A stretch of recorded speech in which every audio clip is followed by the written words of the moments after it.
Hello and welcome to another video by Creative Bead Studio. In this video, we're going to show a very simple ring to make with buttons and wire. And this is an example, and I just wanted to show you that we can have some really nice looking jewelry with very simple items. And this particular button I picked up at Hobby Lobby in a package of 20. This is an 18 gauge wire that's wrapped around it, and you can see how it is set there. It's a very simple wrap that's just looped around the base of the ring.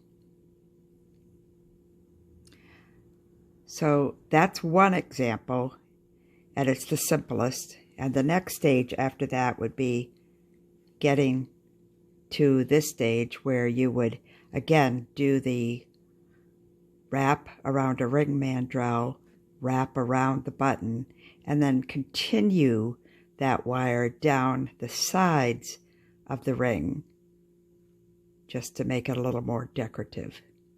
But today we're going to be showing this particular ring.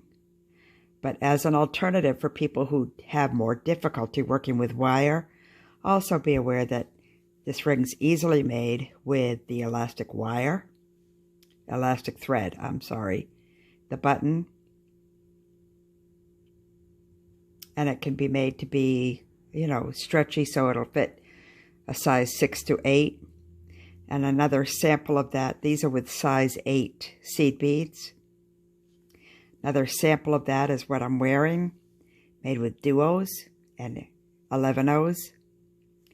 Again, it's the ring, and I put drops at the top of it just to hide the elastic thread. The other thing I want to point out is that the way this was, and I'll do a video on this down the road, that I do have a knot right there, and I also have a knot underneath. And the underneath knot, which is the final knot, I tapped a little bit of super glue to hold that in place.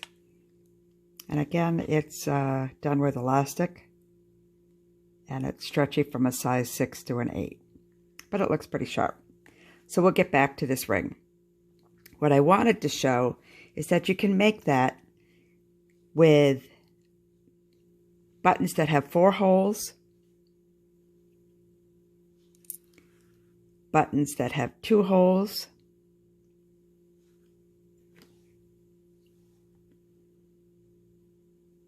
this is the button that I used that also has 2 holes. But you can also make it with into a ring with buttons that have a shank.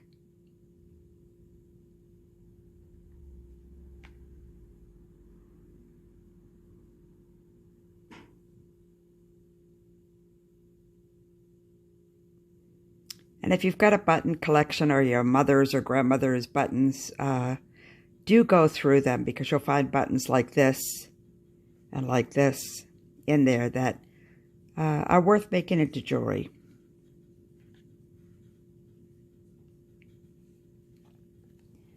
So the tools that you will need: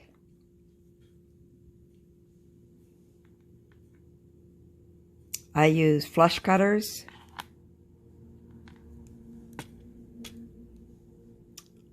round nose pliers, needle nose pliers, and by that I mean that they have a pointy end, but they're flat. Another style that I use, I like these. And nylon jaw wires, whenever you're working with wire. These are your friend because they'll straighten the wires. You can see these are pretty beat up because I use them all the time. With these rings, I'm also going to use a size 18 artistic wire. So the first thing that we will do, and we also need a ring mandrel with the sizes on it, if you've got that.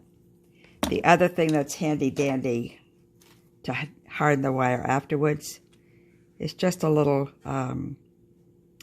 mallet that's plastic on either end.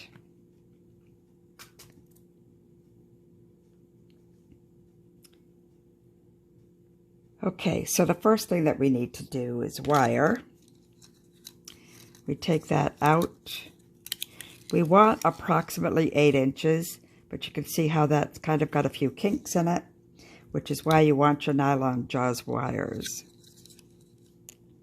You simply just put that in and you pull it through.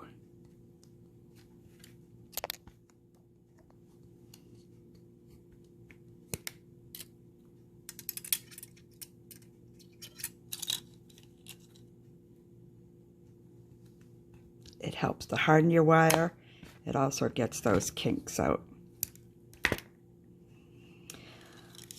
So if you've got a ruler handy, you're going to cut your wire. And when you use your flush cutters, you have one side that you can kind of see down into, but you want the flush end to cut the end of that to decrease the amount of burrs that are on it so it doesn't catch clothing. Or you can take a file like this and you can file the ends. But again, at this stage of the game, we don't know where the end's going to be, so no need to do that. So our next step is to take our round nose pliers and kind of put it in the middle of your wire. And then just bend the wires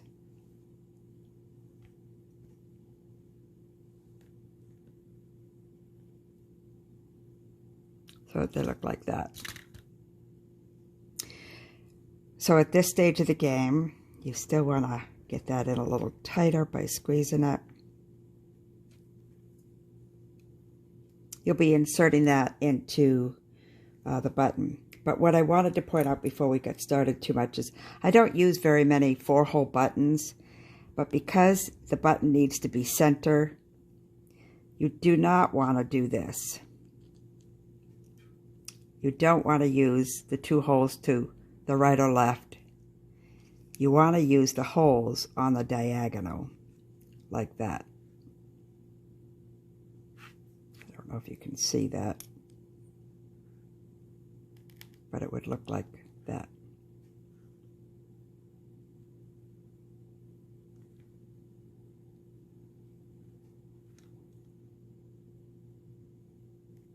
Okay.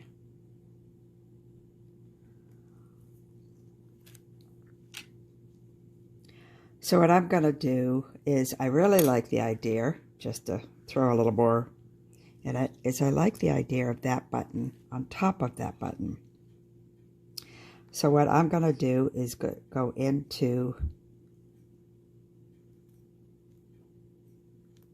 those 2 holes. As we can see, my wire is not quite tight enough. So I'm going to use the nylon jaw wires to bring that in a little bit more, and that is quite a bit better.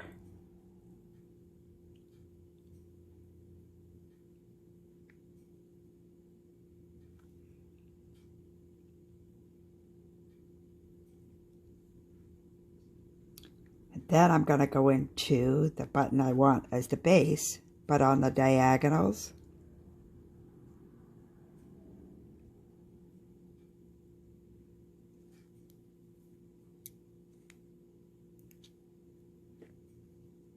And I really kind of like that look.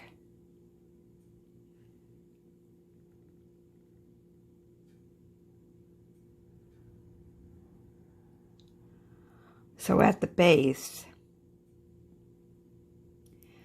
I find that the wires are going to fit better if I take my narrow needle nose pliers and just kind of get the end of that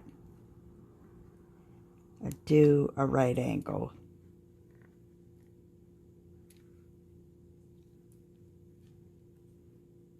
you're going to do that just at the tip.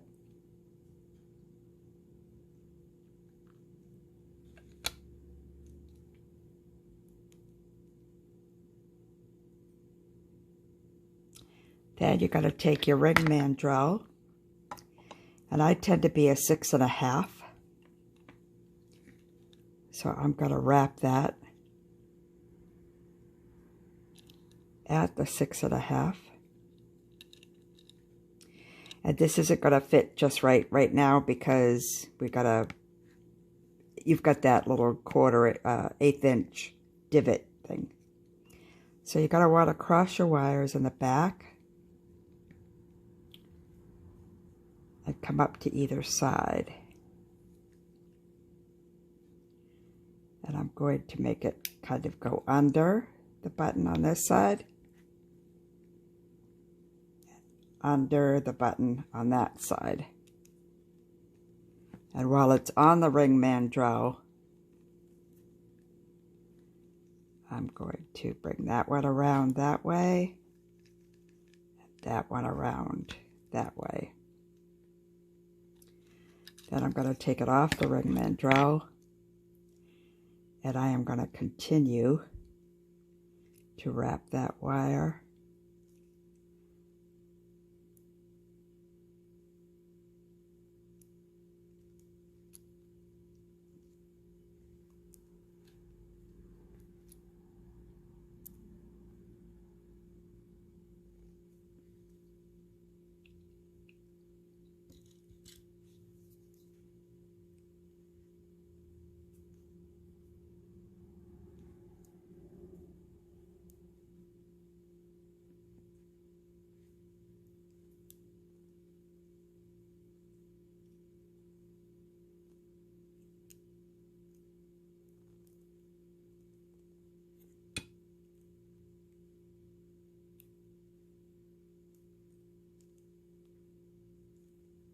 Okay, you can see that I'm getting down to the end of my wire, and I am going to cut that wire and tuck it in.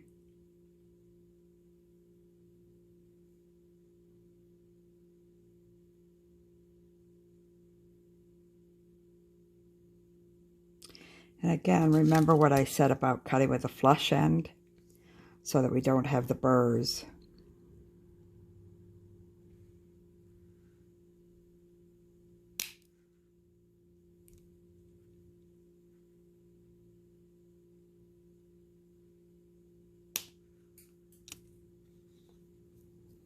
Then you're going to want to take your pliers and you're going to want to tuck in.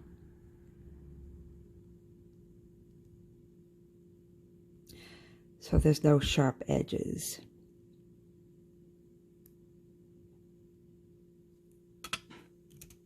See, the ring gets a little wonky.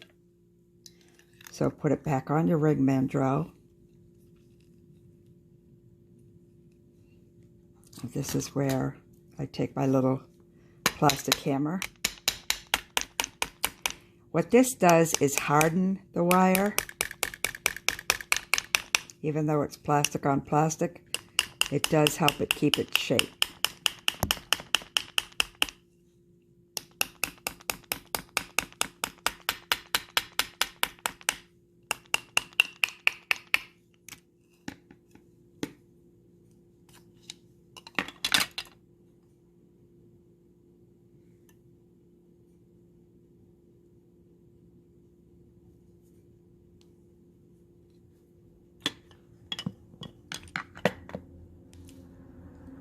And there's a ring made out of some not quite antique buttons, but buttons about 50 years old.